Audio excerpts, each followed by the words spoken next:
সত্যনের মশালবাহী প্রিয় মনীষীদের পাপড়ি টিভি। সত্যনের মশালবাহী প্রিয় মনীষীদের পাপড়ি টিভি। প্রিয় মনীষীদের পাপড়ি টিভি। প্রিয় মনীষীদের পাপড়ি টিভি। তোমরা যারা রাজনীতি করো তোমরাই তো মিলাজুলা খাও না। আমরা কি তোমাদের রাজত্ব চাইছি নাকি, নেতৃত্ব চাইছি নাকি? আমরা বলি মিলা খাও, ফাসাদ করবা না, দেশে ফাসাদ করবা না, অত্যাচার করবা না, বিবাদ করবা না, এটা চাই আমরা। আগের জমানায় হিন্দু মুসলিমও মিলা খাইছে। আলহামদুলিল্লাহ আলহামদুলিল্লাহ ওয়াকাফা ওয়া সালামুন আলা ইবাদিহিল্লাযীনা ইসতাফা। আম্মা বা'দু ফাআউযু বিল্লাহি মিনাশ শাইতানির রাজীম। বিসমিল্লাহির রহমানির রহিম। ইয়া আইয়ুহাল্লাযীনা আমানুত্তাকুল্লাহ وكونوا مع الصادقين. وقال النبي صلى الله عليه وسلم أربع إذا كنا فيك فلا عليك ما فاتك الدنيا حفظ أمانة وصدق حديث وحسن خليقة وعفة في طعمة أو كما قال عليه الصلاة والسلام. اللهم صل على محمد وعلى آل محمد كما صليت على إبراهيم وعلى آل إبراهيم إنك حميد مجيد.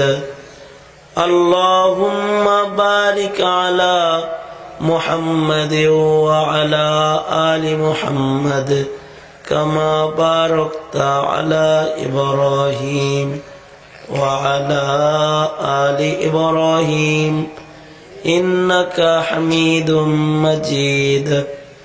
بلغ العلا بكماله كشف الدجى بجماله حسنت جميع خصاله صلوا عليه وآله. আলহামদুলিল্লাহ। হাসনাবাদ ভিটিকান্দি সুধীয় যুব সমাজের উদ্যোগে আয়োজিত মহতী নবম বার্ষিক তাফসীরুল কোরআন মাহফিলের মোহতারাম সভাপতি, উপস্থিত হযরত, বুজুর্গ উলামায়ে কিরাম, সম্মুখ মানে সমবেত দিন প্রিয়, ইসলাম প্রিয়, দিনদার ইমানদার মুমিন মুসলমান ভাইরা, বুড়া বাবারা, যুবক ভাইরা, পর্দার আড়ালের মা বোনেরা, আল্লাহর দরবারে শুকর, আল্লাহ পাক আমাদেরকে দ্বীনি নসিহতের মজলিসে, ওলামাদের সোহবতে, নেক মজলিসে, জান্নাতের টুকরা বাগানে আসবার বসবার তৌফিক দান করেছেন। এই জন্য মালিকের দরবারে শুকর গুজার হই, শুকরিয়া আদায় করি, কালিমাতুশ শুকর পড়ি আলহামদুলিল্লাহ। এত সময় পর্যন্ত অত্যন্ত গুরুত্বপূর্ণ নসিহত যোগ্য বুজুর্গ ওলামাদের জবানে আপনারা শুনেছেন। আমি গত বছরের ন্যায় এবছর আপনাদের সামনে হাজিরা দিয়ে দিয়েছি। যুবকদের আগ্রহ, মহাব্বত, ভালোবাসা, পাশাপাশি আমার বন্ধু হযরত মাওলানা মাসুম সাহেব, ওনার বিশেষ অনুরোধ, আব্দুস সামাদ ভাইয়ের বিশেষ অনুরোধ, এই মাহফিলটায় হাজিরা দেওয়া। তো এসে পড়েছি বরকতের নিয়তে আয়াত ও হাদিস আপনাদের সামনে পেশ করেছি। এগুলোকে সামনে করে কিছু আমলি কথা আপনাদের সামনে পেশ করা, আল্লাহ পাক কিছু উপকারী কথা আলোচনা করবার তৌফিক দান করেন। আমাদের জীবনে আমাদের চারিত্রিক উন্নতি, আমাদের জীবনের উন্নতির সবচেয়ে বড় সম্বল। শিক্ষা দীক্ষার উন্নতি, অর্থের উন্নতি, ক্ষমতার উন্নতি, অস্ত্রের উন্নতি বড় উন্নতি না। চরিত্রের উন্নতি হলো মানুষের বড় উন্নতি। আর নবী আলাইহিস সালাতু ওয়াস সালাম চরিত্রের শিক্ষক হয়েই এই পৃথিবীর মাটিতে আগমন করেছিলেন। যখন জাহিলিয়াতের কালো অন্ধকার যুগ, যখন মানুষ চরিত্রহারা, বিশ্ব মানবতার নবী মুহাম্মদুর রাসূলুল্লাহ সাল্লাল্লাহু আলাইহি ওয়াসাল্লাম জাহিলিয়াতের সমাজে আগমন করে মানুষদেরকে চরিত্রের শিক্ষা দিতেই চরিত্রের শিক্ষক হয়ে আল্লাহর রাসূল দুনিয়াতে আবির্ভূত। আল্লাহর নবী বলেন, বুইস্তু মুআল্লিমান, আমি শিক্ষক হয়ে আগমন করেছি। নবীজি কি শিক্ষা নিয়ে পৃথিবীতে আগমন করেছিলেন? চরিত্র গঠনের, উত্তম চরিত্রের তালিম নিয়ে আল্লাহর রাসূল দুনিয়াতে আগমন করেছিলেন। এবং আল্লাহর রাসূলের কাছ থেকে সাহাবায়ে কিরাম রিজওয়ানুল্লাহি আলাইহিম আজমাইন চরিত্রের গুণগুলো গ্রহণ করার কারণেই জাহিলিয়াত, মূর্খতার যুগ, স্বর্ণযুগে রূপান্তরিত হয়েছিল। নবীজির আগমনের যে সমাজ, আগমনের পূর্বের সমাজকে বলা হয় আইয়ামে জাহিলিয়াত, আর নবীজির আগমনের পরের সমাজকে বলা হয় খায়রুল কুরুন, সর্বোত্তম যুগ। সর্বোত্তম যুগের সর্বোত্তম মানুষ মুহাম্মদুর রাসূলুল্লাহ সাল্লাল্লাহু আলাইহি ওয়াসাল্লামের সোহবতে, সান্নিধ্যে তারাও উত্তম চরিত্রের মালিক হইবার কারণে আল্লাহ পাক তাদের উপরে যে সন্তুষ্ট, এটা কোরআনের আয়াতের মাধ্যমে দুনিয়াবাসীকে জানাইছেন। সাহাবায়ে কেরাম যে সকল চরিত্রগুলো আল্লাহর রাসূলের কাছ থেকে নিয়েছিলেন, তার থেকে হাদিস শরীফ থেকে 4টি চরিত্রের আলোচনা। আল্লাহর রাসূল যে 4টি চরিত্রকে আমাদেরকে শক্ত করে আঁকড়ে ধরতে বলেছেন এবং বলেছেন, তোমরা যদি এই 4টা চরিত্রের গুণকে ধরে রাখতে পারো, তাইলে তোমরা কখনো পদস্খলিত হবে না, পরাজিত হবে না, তোমরা লাঞ্ছিত হবে না, তোমরা তোমাদের কামিয়াবি এবং তোমাদের সফলতা অর্জনে এই গুণগুলো তোমাদের জন্য যথেষ্ট গুণ। আল্লাহর রাসূল যে 4টি গুণের কথা বিশেষভাবে বলে আমাদেরকে 4 গুণ মালিক হতে বলেছেন, ওই 4 গুণের ভেতরে 1 নম্বর গুণ হিফজু আমানাতিন, আমানতদারির গুণ। আমানতদারির গুণটা এটা এমন একটা গুণ, এই গুণ যদি কারোর ভেতরে না থাকে তাইলে নবী আলাইহিস সালাম বলেন, যার আমানতদারি নাই তার ঈমান নাই, আর যার আমানতদারি আছে তার ঈমান আছে। লা ঈমান লিমান লা আমানাতা লাহু, যার ভেতরে আমানতদারি নাই তার ঈমান নাই। পৃথিবীতে যত নবী আগমন করেছিলেন, আদম নবীর থেকে শুরু করে আমার নবী, আপনার আমার নবী পর্যন্ত, সব নবীরা আমানতদার ছিলেন, কোন নবী খেয়ানতকার ছিলেন না। তার ভেতরে শ্রেষ্ঠ আমানতদার ছিলেন আপনার আমার নবী মুহাম্মদুর রাসূলুল্লাহ সাল্লাল্লাহু আলাইহি ওয়াসাল্লাম। আপনার আমার নবী তো এমন আমানতদার ছিলেন যে আল্লাহর রাসূলের কাছে দুশমনরাও তাদের মাল দৌলত জমা রাখত। এ কারণেই আল্লাহর রসুল যখন হিজরত করেছিলেন, দেশ ছেড়ে চলে যাইতেছেন, কিন্তু দুশমনদের মাল দৌলত যেগুলো ওনার কাছে রক্ষিত ছিল সেগুলো হযরত আলীকে জিম্মাদারি দিয়া বাড়ি বাড়ি পৌঁছানোর জিম্মাদারি দিয়া তারপরে আল্লাহর রসুল হিজরত করছেন। যেদিন দেশ ছেড়ে চলে যাচ্ছেন মক্কা ছেড়ে, সেদিনও আল্লাহর রসুল আমানতের হিফাজত করে তারপরে দেশ থেকে দেশান্তর হইতেছে। এই যে একটা আমানতদারির গুণ, এই গুণটা মুসলমানের শক্তি, কারণ এই গুণের ভেতরে আছে ঈমানি শক্তি। আর এই গুণ না থাকলে তার ঈমান নাই বলে ঘোষণা আছে। যার আমানতদারির গুণ নাই তার ঈমান নাই। আমাদের সমাজে এখন সর্বত্র আমানতের খেয়ানত খুব বেশি, খুব বেশি। ব্যবসা বাণিজ্য, চাকরি বাকরি, রাজনীতি, সর্বত্র আমানতের খেয়ানতের প্রতিযোগিতা চলছে। 2 নম্বর জিনিস দিয়ে দেশ ভরে গেছে খেয়ানতের কারণে। ব্যবসা বাণিজ্যে খেয়ানত, চাকরি বাকরিতে খেয়ানত, রাজনীতিতেও খেয়ানত। সর্বত্র খেয়ানতের এক প্রতিযোগিতা চলছে, কে কত কাটটা খাইতে পারো। মুসলমান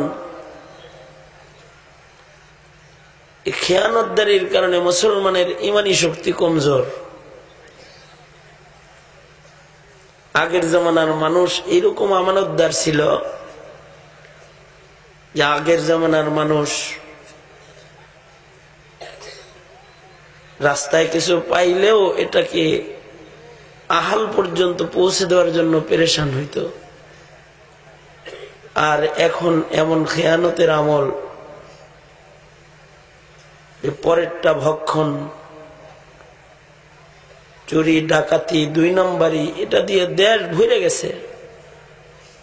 ব্যক্তি জীবন থেকে শুরু করে রাষ্ট্র জীবন পর্যন্ত আমানত খেয়ানতের চিত্র খুব বেশি পাওয়া যাইতেছে। এজন্য আমরা মুমিন হিসেবে চারিত্রিক গুণে যদি সফল মুমিন হতে চাই, তাহলে আমানতদারির গুণ অর্জন করতে হবে। আমানতদারি, আগের জমানার আমানতদারি এরকম ছিল, একজন আরেকজনের মালের আমানতের হেফাজত এইভাবে করত যে বিকৃত সম্পদের ভেতরেও যদি কোনো কিছু পাওয়া গেছে ওটাও ফেরত দিত। যেমন পূর্বের যুগে এক লোক আর এক লোকের কাছে বাড়ি বিক্রি করছে, তো যিনি বাড়ি বিক্রি করছে তিনি বাড়ি বিক্রি করে অন্যত্র চলে গেছে। যিনি এই জমিনটা খরিদ করেছে সে জমিনে বিল্ডিং করার জন্য জমির মাটি কাটা শুরু করছে। মাটি কাটতে কাটতে মাটির নিচ থেকে 1 কলসি ভর্তি স্বর্ণ মুদ্রা বেরোইছে, কলস ভরা স্বর্ণ মাটির নিচ থেকে বেরোইছে। ইমানদার আগে এরকম ছিল, এই কলস ভর্তি স্বর্ণ পায়া তাড়াতাড়ি করে এই কলস ভর্তি স্বর্ণ নিয়ে যার কাছ থেকে জমিন কিনছে তার বাড়ির দিকে রওনা দিছে। কারণ তার চিন্তা হইল আগে তো এরকম ব্যাংক ছিল না, এখন মানুষের টাকা পয়সা হইলে ব্যাংকে রাখে। আগের জমানার মানুষ অর্থকরী বেশি হইলে মাটির নিচে পুঁতে রাখত সংরক্ষণের জন্য। তার চিন্তা হইল আমি যে বাড়িটা কিনছি এই বাড়ির মালিক হয়তো তার সন্তানদের জন্য স্বর্ণ মুদ্রা মাটির নিচে পুঁতে রাখছে, হয়তো মরার আগে বলে যাওয়ার সুযোগ পায় নাই, ভাই বলে যাওয়ার সুযোগ পায় নাই, তাই বলে কি আমি মুসলমান ভাই হিসেবে তারটা খাইয়া ফেলবো? যাই, আমি তার আমানত তার হাত পর্যন্ত পৌঁছাইয়া দিই। কলস ভর্তি স্বর্ণ নিয়া রওনা করছে যে মিয়ার কাছ থেকে জমিন কিনছে তার বাড়িতে। তার বাড়িতে যায় বলে, ভাই তোমার কাছ থেকে আমি জমি ক্রয় করেছি, সোনা ভর্তি কলস তো কিনি নেই, কলস ভর্তি স্বর্ণ মুদ্রা তো তোমার কাছ থেকে আমি খরিদ করি নাই।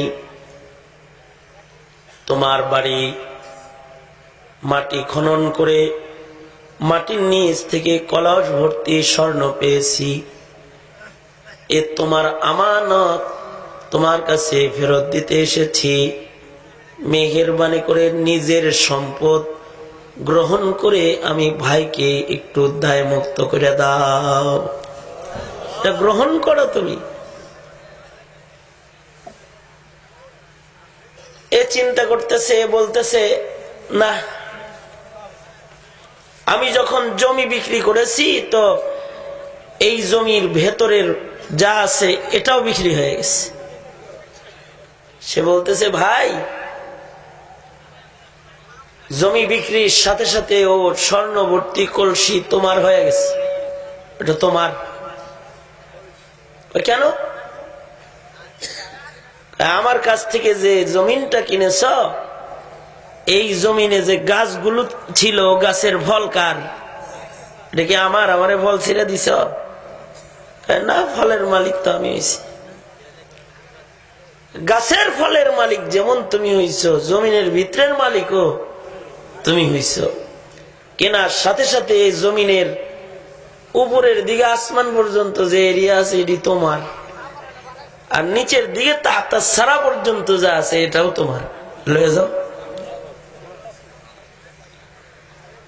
না, তুমি তোমারটা তুমি নাও।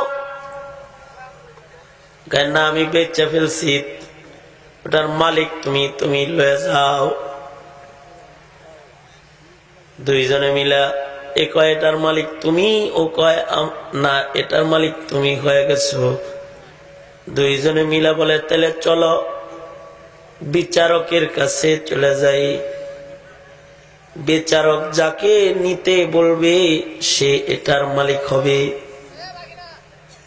ওই যুগের মানুষ, তাদের ঈমান আর আমানতদারিটা ছিল এমন যে সোনার কলসি নিয়ে ঠেলা ঠেলি, কলস ভর্তি স্বর্ণ মুদ্রা নিয়ে ঠেলা ঠেলি।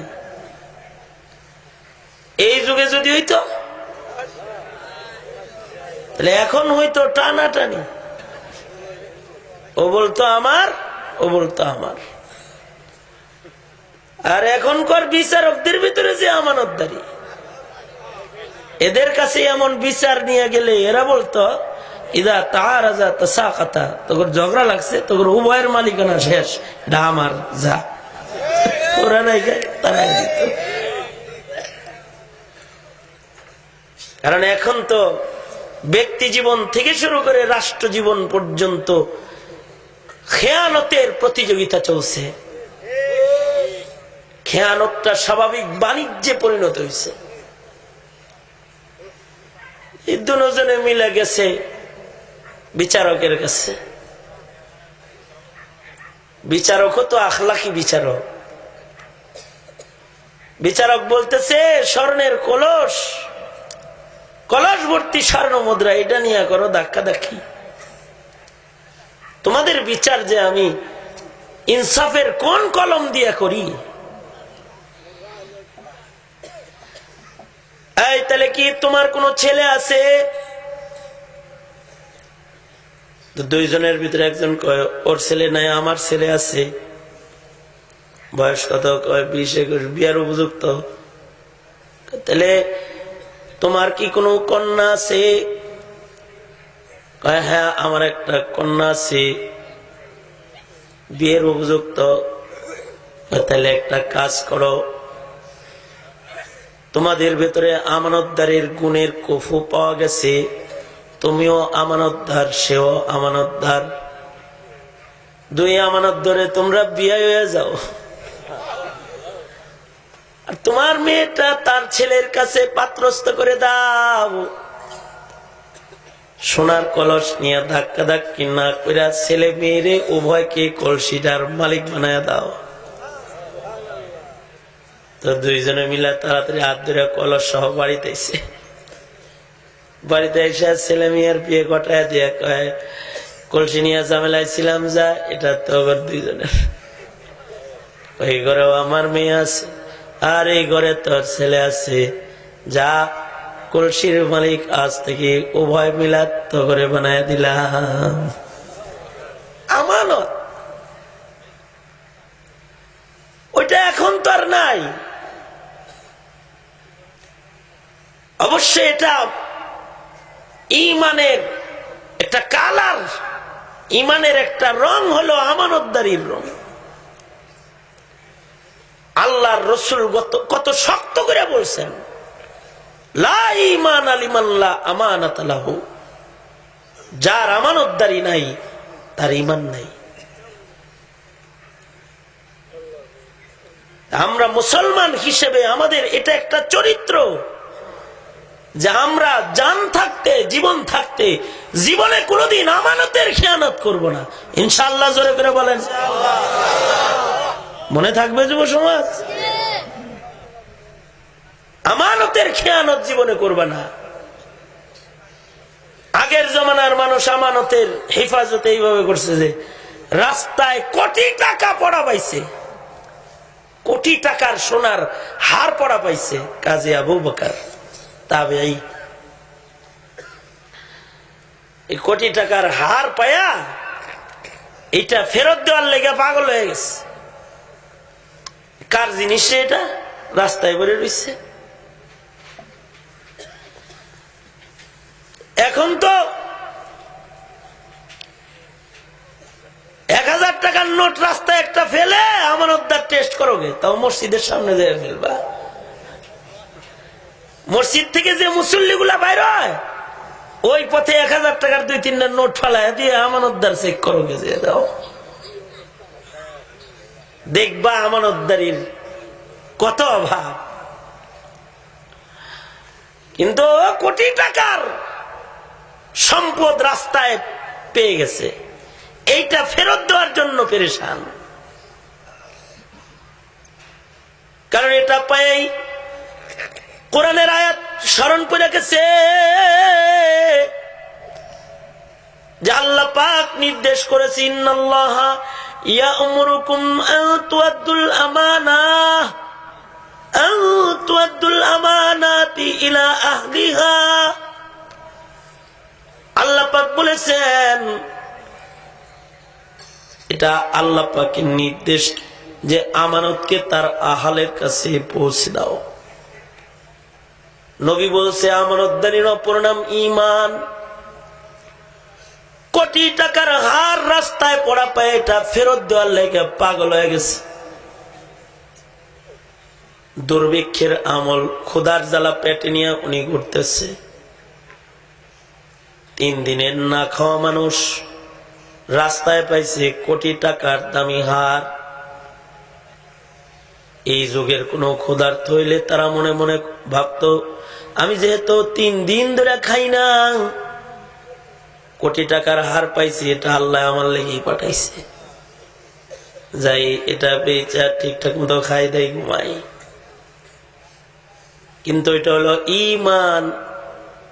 কোটি টাকার হারকে ঘরে সংরক্ষণ করে ক্ষুধার জ্বালা পেটে নিয়ে তিনি বেরোয় পড়েছেন বাজারে। দেখি কেউ কি ঘোষণা দেয় কিনা যে আমার সম্পদ হারাইছে, কেউ পাইছনি।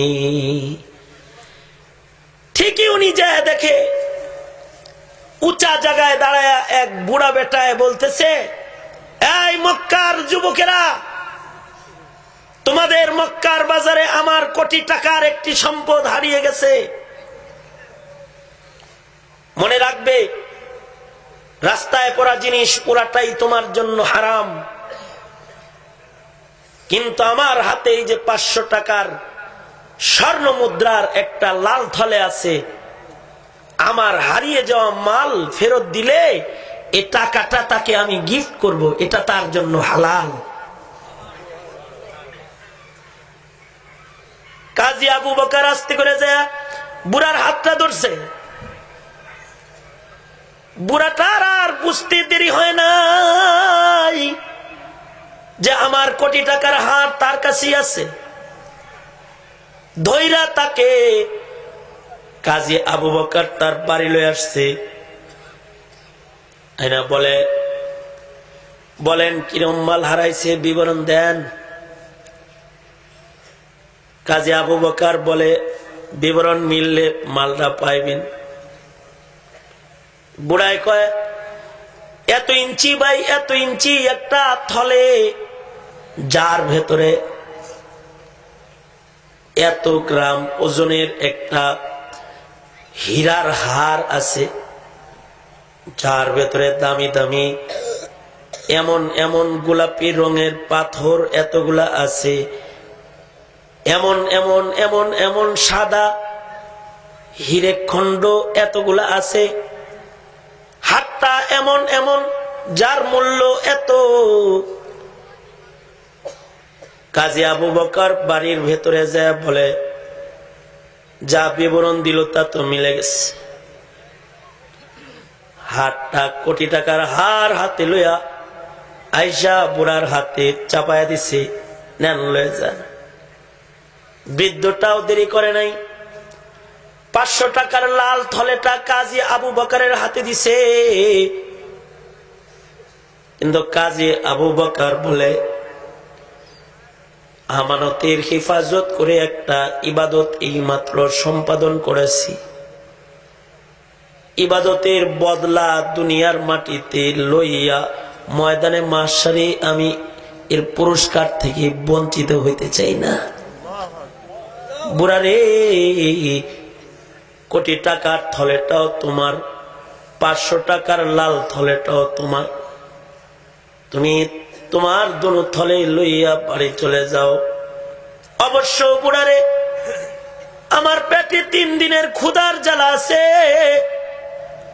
তোমার 500 টাকা আমার জন্য হালাল, ইচ্ছা করলে এর থেকে আমি আমার ক্ষুধা নিবারণ করতে পারি, কিন্তু আমানতের হিফাজতের ইবাদত করে এটাকে 500 টাকায় বেচতে চাই না। ময়দানে মাশারে বিচারের আদালতে আহকামুল হাকিমিন আল্লাহর কাছ থেকে পুরস্কার গ্রহণ করব। যাও তুমি লয়ে যাও, দুটোটা লয়ে যাও তুমি। কোটি টাকার হার তো দিছে, 500 টাকার স্বর্ণ মুদ্রার থলেও দিছে। ইমানদারি। এ বুড়াটা কাজী আবু বকরের বাড়ি থেকে 1 কদম সামনে আগায় তো 2 কদম পেছনে, সামনে যায় আর ফিরা ফিরা চায়। আর কাজী আবু বকরের চেহারা তাকায় দেখে, আর বুড়াটা চিন্তা করতেছে, হাদিস শরীফে ইমানদারদের জান্নাতের যে ঘোষণাগুলো আছে, এইরকম যুবক গুলারে তো আল্লাহ জাহান্নামে জ্বালাইতে পারবে না। বারবার ফিরা ফিরা চেহারা দেখে আর চিন্তা করে, একটা জান্নাতি যুবকের চেহারা বারবার দেখা যায়। বুড়াটা এভাবে বিদায় নিয়ে চলে যায়। কিন্তু আমানতদারি এমন একটা ঈমান, যদি এই ঈমান যদি কারোর ভেতরে পাওয়া যায়, তো আসমানের মালিক আল্লাহ এর পুরস্কারটা হাসরে নয়, স্বয়ং আল্লাহ আমানতদারির পুরস্কার দুনিয়ার মাটিতেও বান্দাকে আল্লাহ দিয়ে দেয়। সুবহানাল্লাহ। এই কাজী আবু বকর প্রায় 1.5 যুগ পরে একবার সমুদ্র ভ্রমণে রওনা করছেন। সমুদ্র ভ্রমণে নদী পথে সফর করতেছেন, নৌকা ট্যুর। কাজী আবু বকর যেই নৌকায় আছে, এই সমুদ্র জাহাজটা সমুদ্র ট্যুরে সামুদ্রিক তুফানের কবলে পড়ে গেছে। জাহাজ তো তুফানে পড়া জাহাজ ডুবে গেছে। সামুদ্রিক তুফানে জাহাজ ডুবলে যা হয় তাই, ভেতরে যত মানুষ ছিল সব সমুদ্রের পানিতে ডুবেই মরছে। কিন্তু আল্লাহর কুদরত কাজী আবু বকরকে সমুদ্রের ঢেউয়ের বাড়ি ইয়ামানের দ্বীপে পৌঁছায় দিছে।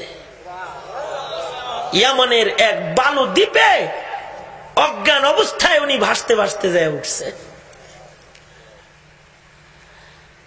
লম্বা সময় পরে তীরের ভেতরে কাজী আবু বকরের হুঁশ আসছে। হুঁশ আসলে ভিজা শরীরে তিনি দাঁড়াইছেন। দাঁড়ায় খেয়াল করে দেখে একটা মুসলিম এলাকার পাশে উনি ভাইসাইছে। বুঝলেন কেমনি? দূর থেকে দেখে একটা মসজিদের মিনারা দেখা যায়। এই মাত্র সমুদ্রের পানিতে ভাইসাং জাহাজ ডুইবার সাথীরা সব মরছে, আর উনি বাইচে রয়েছে। দিলের হালতটা তখন কেমন? সমুদ্রের তীরে দাঁড়ায় মসজিদ দেখা যায় তো কাজী আবু বকর আর দেরি নয়, মসজিদের দিকে সোজা দৌড় দিছে।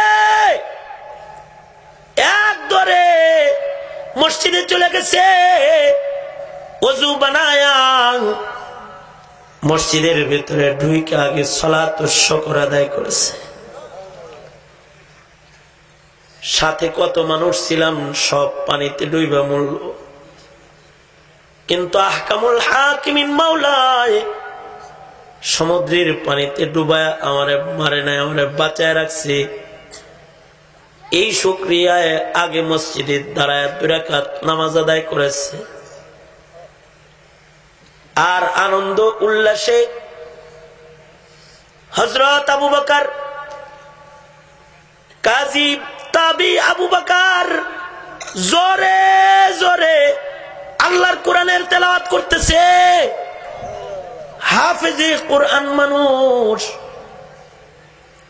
তার কণ্ঠের কোরআনের তেলাওয়াত শুনে আশপাশের যত বাড়িঘরের মুসলমানরা আছে দৌড়ে মসজিদ আসছে।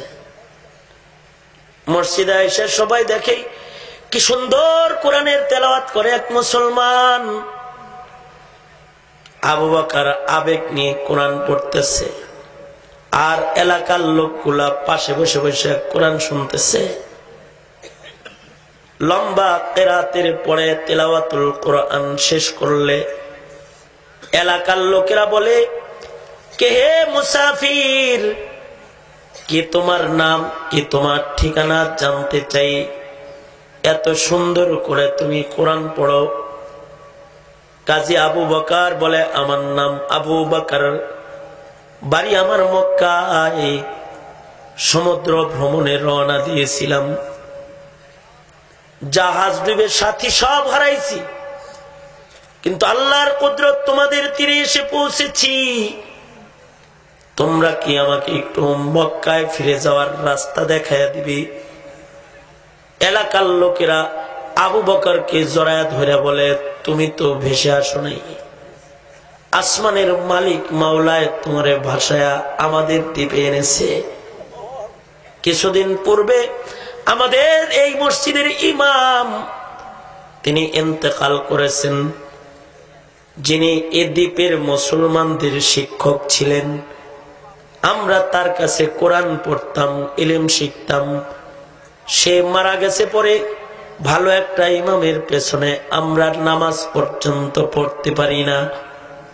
আল্লাহ তোমাকে পানিতে ভাসায়া আমাদের দ্বীপে এনেছে, মক্কায় ফেরত যাওয়ার জন্য না, আমাদের শিক্ষক বানায়া আল্লাহ তোমারে আনছে।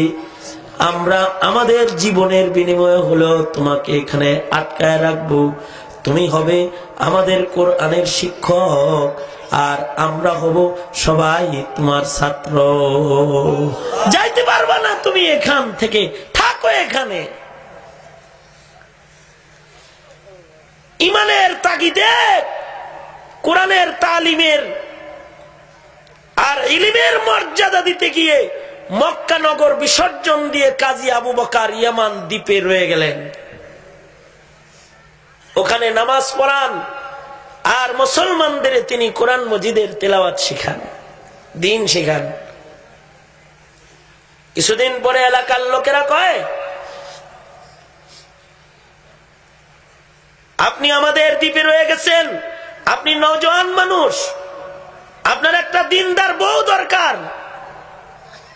আমাদের এই দ্বীপে প্রথম মুসলমান যিনি, তার একটা সুন্দরী কন্যা আছে, দেখতে যেন হুর সুন্দর। ওই লোকটাও বেঁচে নাই, তবে তার একমাত্র কন্যা আছে, বড় দিনদার। আপনার দিনদারি আর তার দিনদারি বড় মিল। আমাদের ইচ্ছা ওই মেয়েটার সাথে কাজী আবু বকর আপনার বিয়ে পড়াইয়া দিই, আপনি বিয়ে করে ফেলান। কাজী আবু বকর চিন্তা করে দেখলেন, থাকতেই যেহেতু হইব, বিয়েতেও রাজি হয়ে যাই। তো বিয়েতে রাজি হয়ে গেছেন। এলাকার লোকেরা প্রস্তাব পাঠাইছে মেয়ের কাছে, এই সমুদ্রে ভেসে এক আল্লাহর ওলি আসছে আমাদের দেশে, যার পেছে আমরা নামাজ পড়ি, যার কাছে কোরআন শিখি, তোমারে তার কাছে বিয়ে দিতে চাই। হ্যাঁ, রাজি। আমিও তো একটা নেককার মানুষই খুঁজতেছি। রাজি হয়ে গেছি। পরে এলাকার মানুষ বিবাহ পড়াইয়া দিছে। এই আবু বকর বিবির ঘরে যখন প্রবেশ করেছে আর বিবির গলার দিকে যখন নজর করেছে, গলায় নজর করে তাকায় দেখে গলার হাতটা চেনা চেনা হার। বিবির গলার দিকে নজর করে রয়েছে। এদিক দিয়ে বিবি মনে মনে ভাবতেছে, লোকেরা কয় সে নাকি ইমানদার এক নাম্বার, কিন্তু তার দেখি লোভ আছে। সে দেখি গলার হাত তাকায় তাকায় দেখতেছে। বিবির মুভমেন্ট দেখে কাজী আবু বকর বুঝে ফেলেছে, মনে হয় আমার বিবি আমায় কোন সন্দেহ করতেছে। কাজী আবু বকর নিজের বিবির দিকে নজর করে তাকিয়ে বলে, বিবি হে, আপনি আমারে বদগুমানি করবেন না। কেন আমি আপনার গলার দিকে তাকায় রয়েছি জানেন? আপনার গলায় যে হাতটা দেখা যাইতেছে, এই হাতটা আমার কাছে বড় পরিচিত পরিচিত লাগে। আমার মনটা কয় এ মনে হয় সেই হার, যে হাতটা মক্কার বাজারে 3 দিনের ক্ষুধার জ্বালা পেটে নিয়ে যখন আমি ঘুরতেছিলাম, বাজারের রাস্তায় আমি কুড়ায় পেয়ে গিয়েছিলাম। কিন্তু আমানতদারির পরিচয় দিয়ে আমানতদারির পুরস্কার আসমানের মালিকের কাছ থেকে নেবার জন্য হারের মালিকের হাতে হাতটা আমি পৌঁছে দিয়েছিলাম। মালিকের ঘোষণার 500 মুদ্রার পুরস্কারটা পর্যন্ত আমি গ্রহণ করি নাই। আমানতদারির পুরস্কার আসমানের মালিকের কাছ থেকে নিব, তাই আমার মন বলে, বিবি মক্কার বাজারে ক্ষুধার্ত অবস্থায় কোটি টাকার সম্পদ হাতে যেটা পেয়েছিলাম, বারবার উলট পালট করে করে দেখে দেখে প্রমাণ নিয়ে এটাকে মালিকের কাছে আমি ফেরত করেছিলাম। আমার মন বলে, আমার সেই কুড়ায়া পাওয়া হাতটা বুঝি আমি আমার বিবির গলায় দেখতে পাইতেছি। এই কথাটা বলতেই বিবিটা লাফ দিয়ে দাঁড়ায় গেছে, নিজের স্বামীটাকে জড়ায় ধরে বলে, আপনি কি তাইলে সেই আবু বকর? আপনি কি ওই আবু বকর যে আবু বকরের কথা বলে বলে আমার বাবা মরার আগে কাঁদছে। আমার বাবা নিজের হাতে এই কোটি টাকার হাতটা যখন আমার গলায় পড়ায় দেয়, তখন কেঁদে কেঁদে বলেছে, মারে এই হাতটা মক্কার বাজারে একটা জান্নাতি যুবক কুড়ায় পাইছিল রে মা।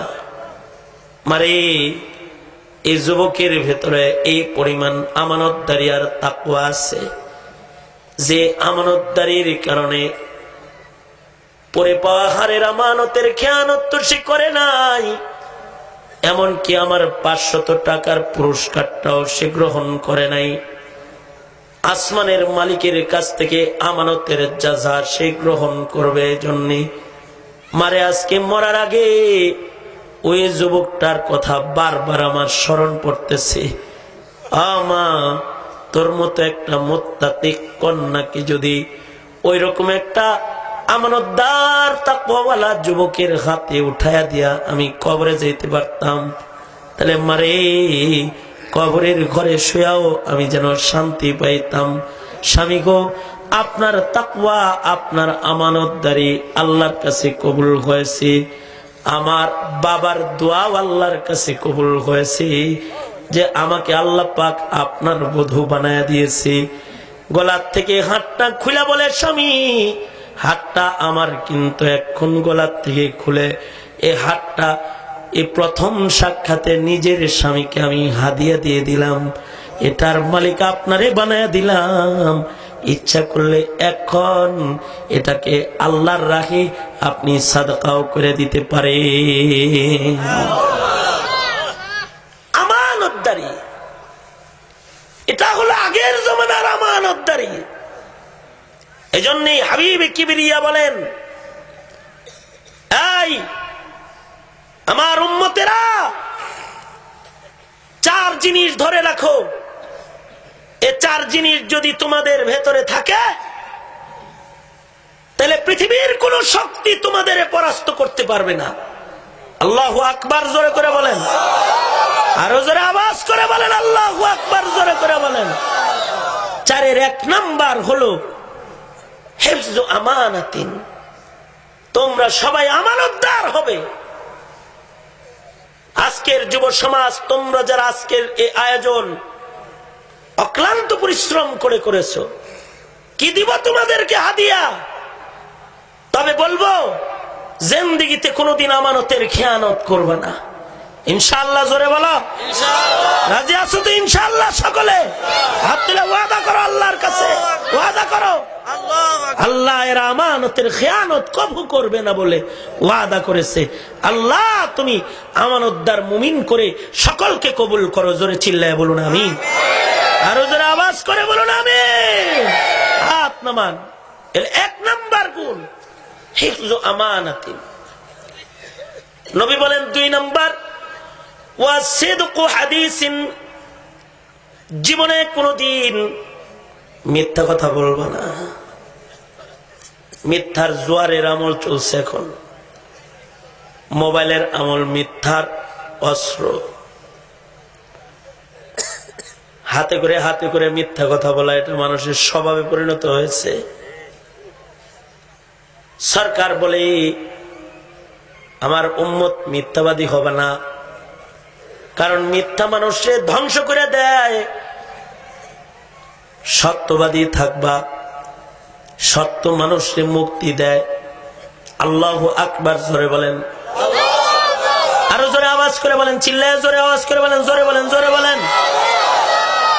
আসসিদকু ইউনজি ওয়াল কিযবু ইউহলিক, সত্যে মুক্তি পাওয়া যায় আর মিথ্যা মানুষকে ধ্বংস করে দেয়। মিথ্যাবাদী ধ্বংস হয় কিন্তু সত্যবাদী মুক্তি পায়। সত্যের জয় দুনিয়াতেও আছে, সত্যের জয় আখিরাতেও আছে। মিথ্যা মানুষকে বরবাদ করে, মিথ্যা সকল গুনাহের জ্বর। মা আল কিযবু উম্মুল মাআসি, মিথ্যা হলো গুনার মা। মিথ্যার পেট থেকে পৃথিবীর বড় বড় গুনার জন্ম হয়। মিথ্যা কথা বলা যাবে না, এটা নবীজির হিদায়াতের চূড়ান্ত তোহফা, 4টি হিদায়াতের 2য় নাম্বার, তোমরা কখনো মিথ্যা কথা বলবে না। এখন তো মিথ্যা কসম, মিথ্যা কথা স্বাভাবিক বস্তু হয়ে গেছে। ঘরে বাজারে মিথ্যার প্রতিযোগিতা, সর্বত্র মিথ্যার প্রতিযোগিতা। মিথ্যা কথা ছাড়া ব্যবসা জমে না, মিথ্যা কথা ছাড়া চাকরি হয় না, মিথ্যা কথা ছাড়া রাজনীতি জমে না। কথা কও না কেন? আওয়াজ করে বলো না কেন ঠিক না বেঠিক? আরো জোরে করে বলো না কেন ঠিক না বেঠিক? জোরে বলো না কেন? মিথ্যা ছাড়া তো রাজনীতি জমে না। এখন কসম খায় মিথ্যা কথা খাওয়া।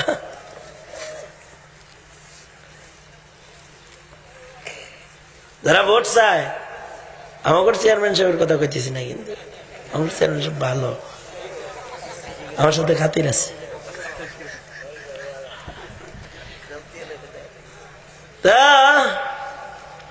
যারা ভোট চায় তারা তো অনেক ওয়াদা দেয়, সব মিথ্যা। ব্রিজ করে দিমু, রাস্তা করে দিমু, বিদ্যুৎ এনে দিমু, ঘরে ঘরে গ্যাস দিমু, এটা করবো সেটা করবো। তো পিছন থেকে কয় স্যার এত যে কইতেছেন দিবেন কেউ নয়, বাজেট পাবেনি। কই আর কি, পাশ করে লই। মিথ্যা ছাড়া এখন কোনো কিছু জমবার চায় না। কসম খায় কয় আল্লাহর কসম 50 টাকা দিয়ে কিনছি, আসলে কিনছে 25 টাকা। কিরে দোস্ত কসম খাইলি যে? এক কসমে 25 টাকা। যদি কিনা দামও দেয় তাও তো 25 টাকা লাভ হইব।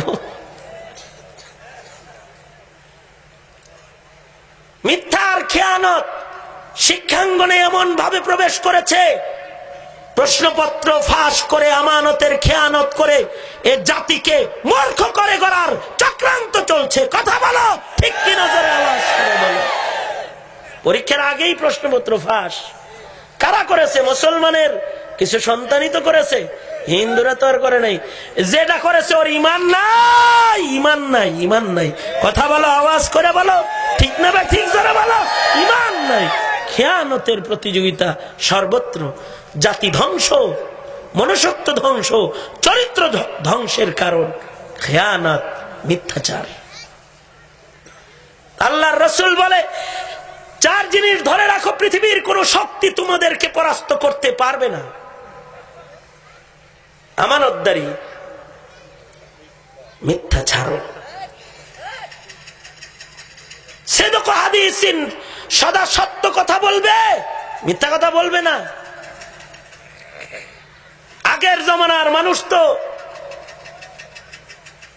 পরাজয় নিশ্চিত এটা জানার পরেও সত্য কথা বলছেন। হিন্দুস্তানের জমিন নিয়ে ঝগড়া লাগছে, শায়েখ জাকারিয়া রহমতুল্লাহ আলাইহির বাবা ইয়াহিয়া কান্দলবি রহমতুল্লাহ আলাই, এলাকার বয়োবৃদ্ধ মুরব্বী, জমিন নিয়ে কায়দা লাগছে। আমাদের দেশে যেমন জমিন নিয়ে ঝগড়া লাগে, ওরকম জমি নিয়ে ঝগড়া। সকালবেলায় উঠে একবার দেখা যায় যে মন্দিরের সাইনবোর্ড, আবার 1 মাস পরে দেখা যায় ওখানে মসজিদের সাইনবোর্ড। মানে সরকারি খাস জমিন একবার মুসলমানরা দখল করে মসজিদ বানাইবার লাগা, আর হিন্দুরা দখল করে মন্দির বানাইবার লাগা। আমাদের দেশে যেমন 5 বছর আওয়ামী লীগের সাইনবোর্ড থাকে, পরে যদি কোনো কারণে ক্ষমতার পরিবর্তন হয় তো জাতীয় পার্টি আয়া গেলে 5 বছর পরে জাতীয় পার্টির সাইনবোর্ড দেখা যায়। আছে না? হয় না এরকম? অথবা ছিল বিএনপির সাইনবোর্ড, কিন্তু ক্ষমতায় আসছে আওয়ামী লীগ, এখন হলো আওয়ামী লীগের সাইনবোর্ড। এলাকায় কখনো কখনো হিন্দু প্রভাব বেশি হয়, কখনো মুসলমানের প্রভাব বেশি হয়। যখন মুসলমানের প্রভাব বেশি দেখা দেয় তো মসজিদের সাইনবোর্ড ঝুলে ওখানে, আর যখন আবার হিন্দুদের প্রভাব দেখা যায় তো মন্দিরের সাইনবোর্ড ঝুলে। আগের জমানার হিন্দু মুসলিমরাও তো মিলা ঝুলে চলছে। এখন যদিও মুসলমানেও আওয়ামী লীগ বিএনপিও 2 দলের ব্যবধানের হওয়ার কারণে মিলা খাইতে পারে না, মিলা খাইতে পারে না। এই তোমরা যারা রাজনীতি করো, তোমরাই তো মিলাজুলা খাও না। আমরা কি তোমাদের রাজত্ব চাইছি নাকি, নেতৃত্ব চাইছে নাকি? আমরা বলি মিলা খাও, ফাসাদ করবা না, দেশে ফাসাদ করবা না, অত্যাচার করবা না, বিবাদ করবা না, এটা চাই আমরা। আগের জমানায় হিন্দু মুসলিমও মিলা খাইছে, আর এখন দলীয় কোন্দলের কারণে মুসলমানেও মিলা খাইতে পারে না। হিন্দু মুসলিম মিলা খাইতেছে, দুইজনে মিলাই কয় আচ্ছা আমরা এই জমিটা নিয়ে ঝগড়া বিবাদ না কইরা চলো আদালতে যাই। আদালত যদি এটা মসজিদ রে দেয় তাইলে চিরদিন মসজিদ হবে এখানে, আর আদালত যদি মন্দির রে দেয় তাইলে এখানে বড় একটা মন্দির হবে। আমরা আর এটার সাইনবোর্ড ভাঙাভাঙি করব না। দুনো দল মিলা গেছে আদালতে।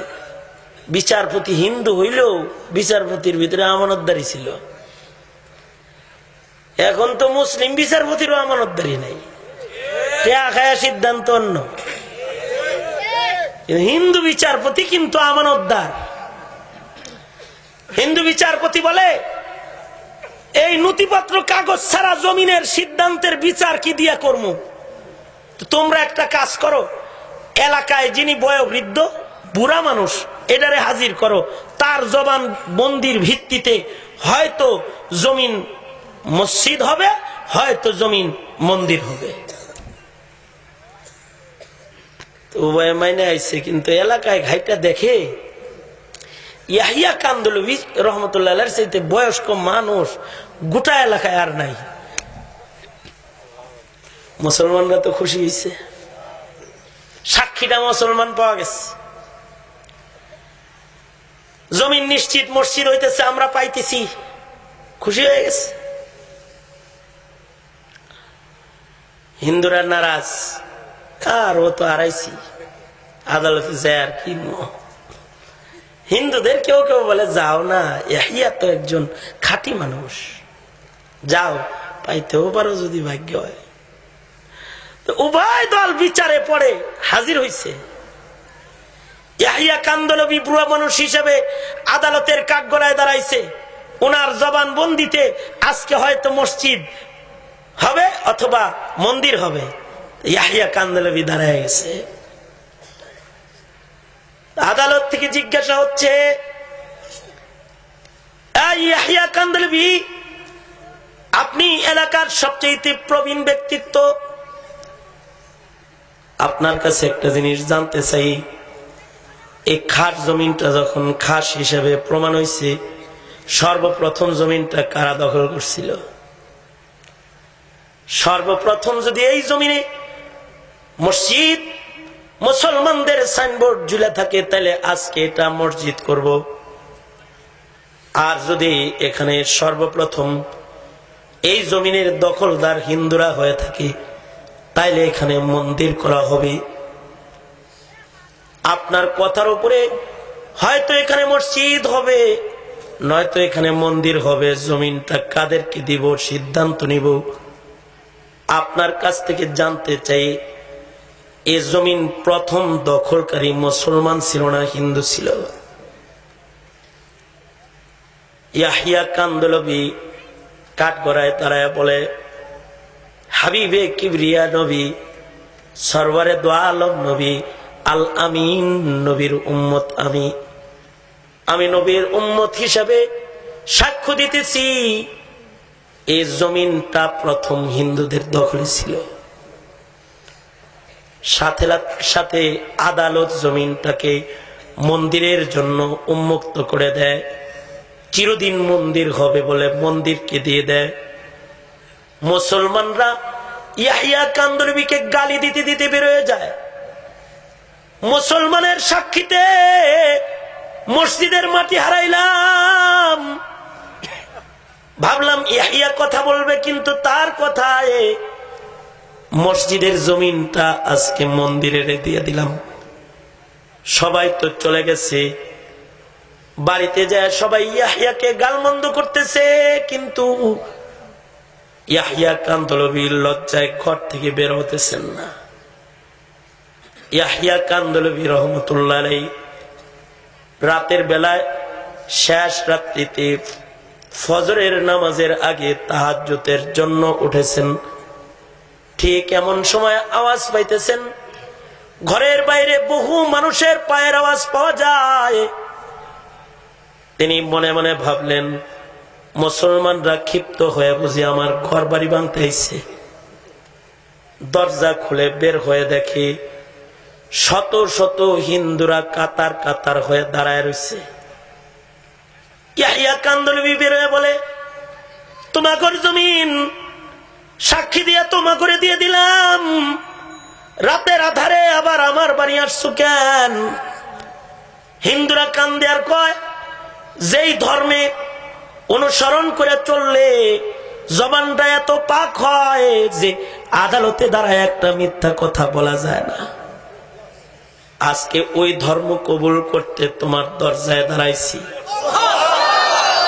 জমিনে মন্দির নয়, সবে মিলে মসজিদ নির্মাণ করবে, এই জন্য এসেছি।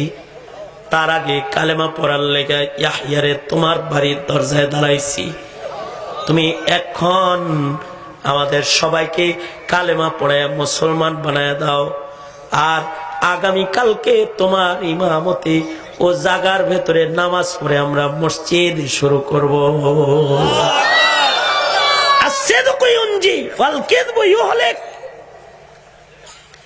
এজন্য আল্লাহর রাসূল বলেন, ওয়াসিদকু হাদিসিন,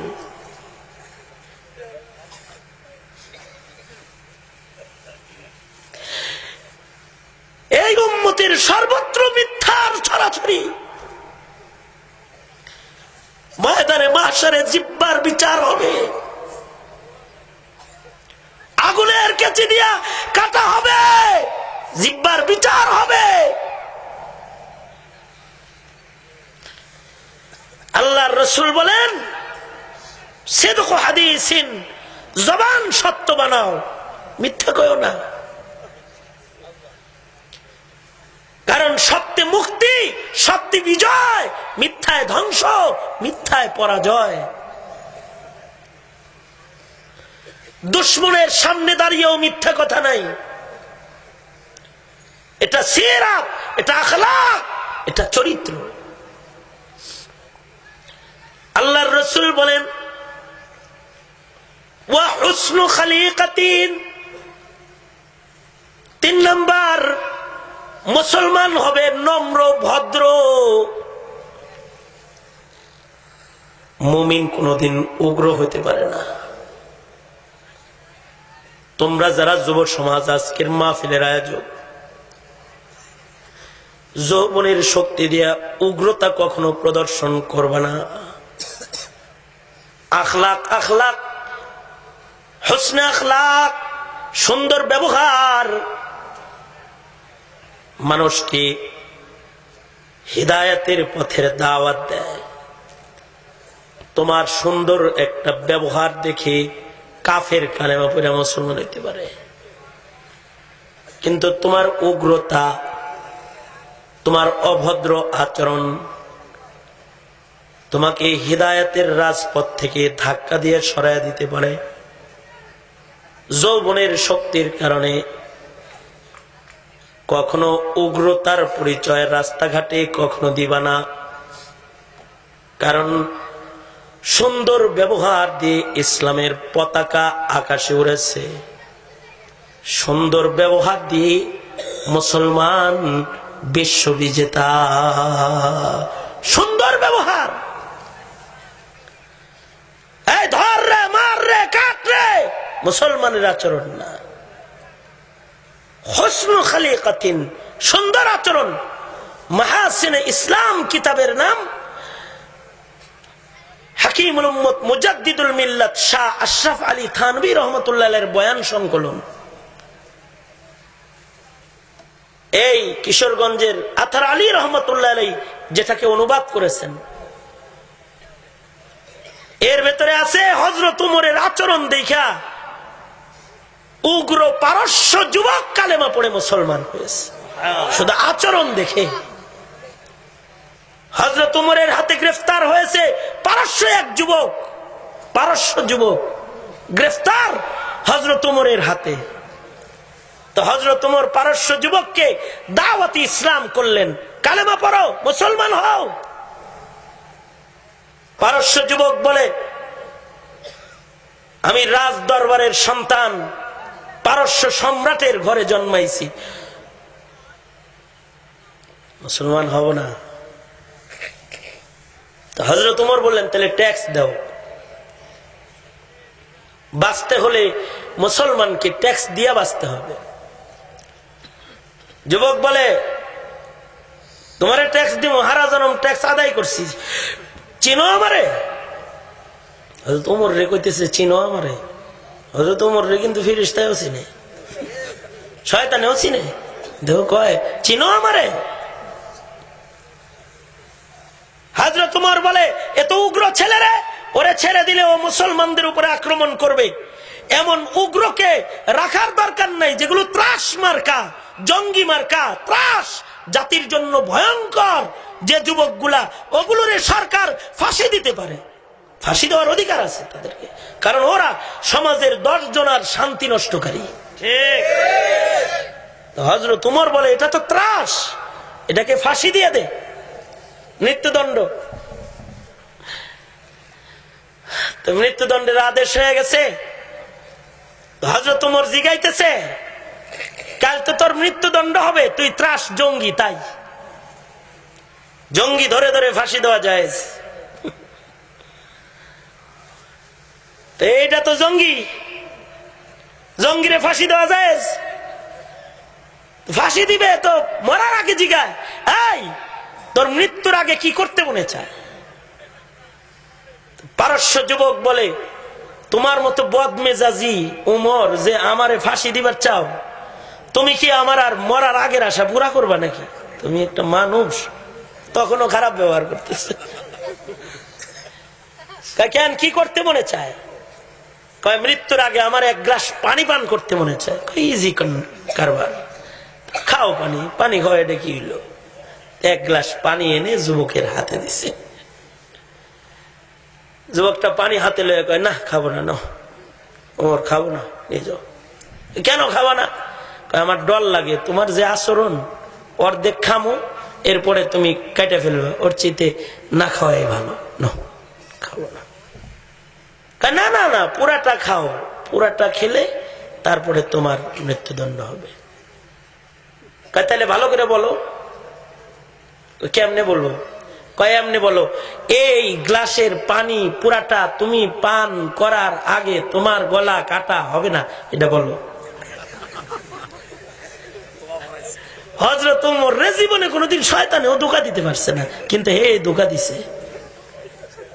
হযরত ওমর হের শিখানো মতো কইতেছে, এই গ্লাসের পানি পান করার আগে তোমার গলা কাটা হবে না, এই কথাটা বলতে পারে? সাথে সাথে গ্লাসের পানি মাটিতে ফেলে দিয়া কয়, তুমি বলছো এই পানি খাওয়ার আগে আমারে মারবা না, তো পানি মাটির থেকে উঠাইয়া দাও, খাই, তারপরে কাটবা গলা, এর আগে কাটতে পারবা না। মুসলমান কোনদিন মিথ্যা কথা কয় না। তুমি যদি মুসলমানই হয়ে থাকো, তাহলে আমার গলা আর কাটতে পারবা না। হযরত ওমর তো যুবকের কাছে ফেসে গেছে। হযরত ওমর কয়, ঠিক আছে, মাহাসিন ইসলাম, ইসলামের সৌন্দর্য, আই ওরে মুক্ত করে দাও, ছেড়ে দাও। যুবকটাকে ছেড়ে দিয়েছে,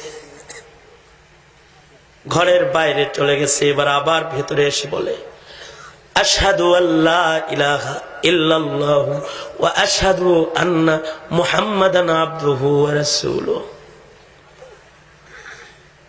হযরত ওমর বলে, তরবারি দেখায়া কালেমা পড়তে কইলাম, কালেমাটা পড়লি না, ফাঁসি দিতে চাইলাম, তাও কালেমা পড়স না, কত তাল বাহানা করলি, আর এখন কিনা একা একাই ঘরে প্রবেশ করে কালেমা পড়তেছস, কারণ কি? যুবক বলে, ওমর, একটু আগে তরবারির ধার দেখাইছিলা,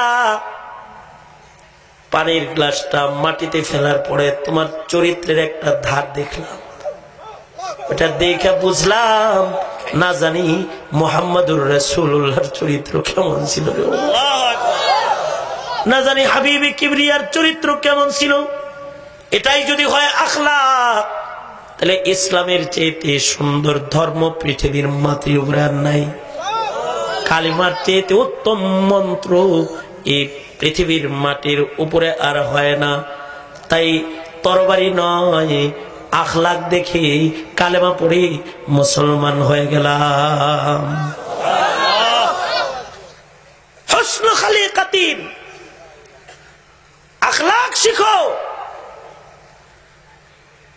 কারণ আখলাক দিয়ে মুসলমানের বিজয়। আল্লাহর রাসূল বলেন 4 নাম্বার, ইফাতু ফি তুমাতিন, লুকমা হারাম খাবা না, কারণ হারাম খোরের দোয়া কবুল হয় না। যখন মানুষ হালাল খায় তখন সে মুস্তাজাবুদ দাওয়া হয়। হারাম খায় তো তার উপরে আল্লাহ পাকের অসন্তুষ্টি এসে যায়। এই যে আখলাক গুলা, এই আখলাক গুলা কার কাছে যায় শিখবা? টিভি দেখে দেখে শিখবা?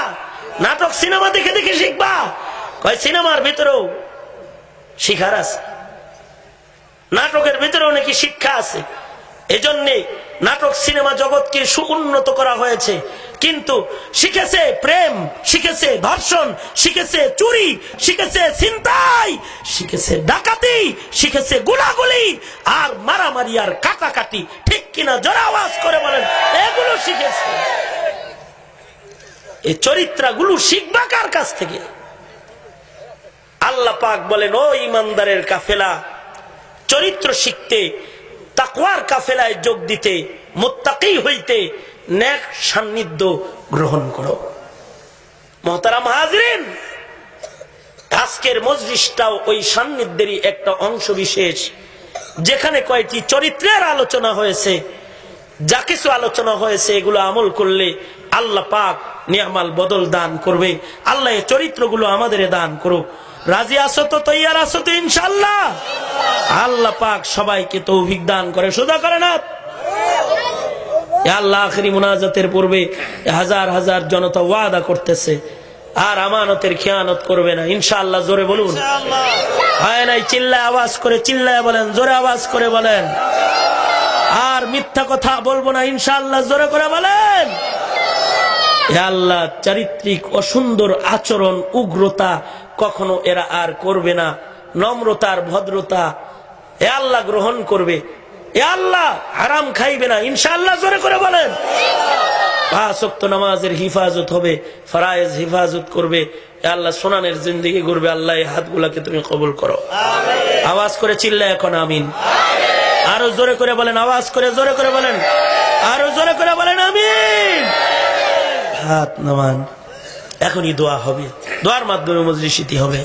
আল্লাহ ভীতি কান্দি যুব সমাজকে কবুল করেন, মাহফিলটাকে কবুল করেন। আলহামদুলিল্লাহ রাব্বিল আলামিন, والصلاة والسلام على سيد الأنبياء والمرسلين محمد وعلى آله وأصحابه أجمعين। রব্বুল আলামিন হাজার হাজার জনতা গভীর রাতে মৌমাছির ঝাঁকের মতো বসে রয়েছে। আল্লাহ আল্লাহ নালায়েক যদি ঘন্টার পর ঘন্টা কথা বলতাম, আল্লাহ একটা লোক মাথা নাড়াইতো না। আল্লাহ কোরআনের আলোচনার প্রতি তাদের দরদ আছে, প্রেম আছে, ভালোবাসা আছে। আল্লাহ সকল মিলে ভিক্ষুকের মতো মাহফিল শেষে 2টা হাত বাড়ায় ধরেছে। জিন্দেগির যত গুনাহ করেছি আল্লাহ, আমাদের জিন্দেগির সব গুনাহগুলো তুমি মাফ করে দাও। জেনে না জেনে, অন্ধকারে আলোয়, গোপনে প্রকাশ্যে যত পাপ করেছি ক্ষমা করে দাও রব্বুল আলামিন। আল্লাহ কত উলামা হযরতরা উপরে নিচে বসে রয়েছে, আল্লাহ সকলকে সত্যিকারের নায়েবী নবী করে কবুল করে নাও।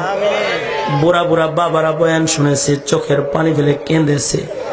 আল্লাহ এই বুড়া গুলারে তুমি আবু বকরের মতন বানায় দাও। আল্লাহ আল্লাহ যুবক গুলার জওয়ানি তোমার কাছে আমানত দিয়ে গেলাম। যৌবনের গুনাহ থেকে ধরে ধরে ওগুলো তুমি রক্ষা করো। আল্লাহ পর্দার আড়ালের মা বোনদের হযরত ফাতেমা খাদিজা বানায়া দাও রব্বুল আলামিন।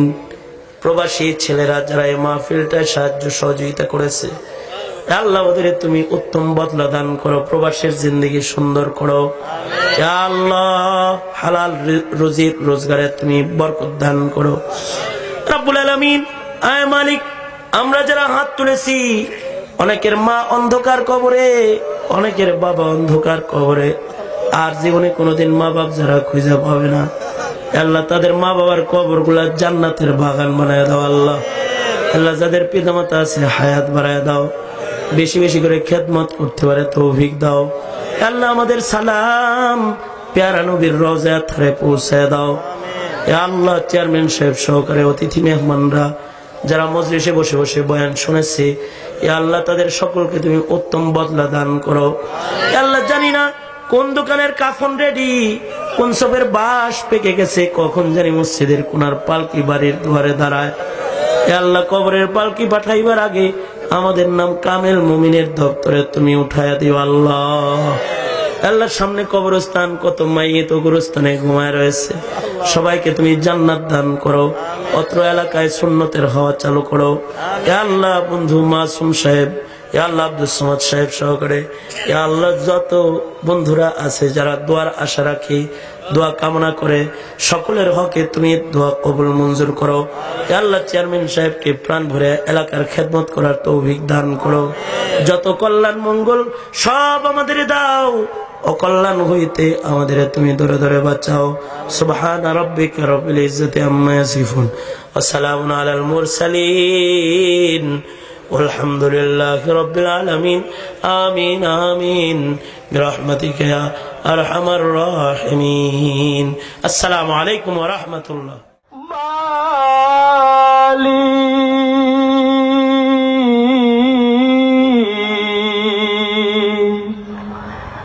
একটি ঘর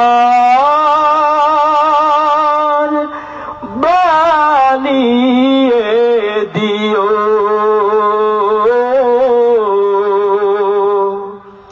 একটি ঘর বানিয়ে দিও। পাপড়ি টিভি, হক্কানি ওলামায়ে কেরামের মুখপাত্র।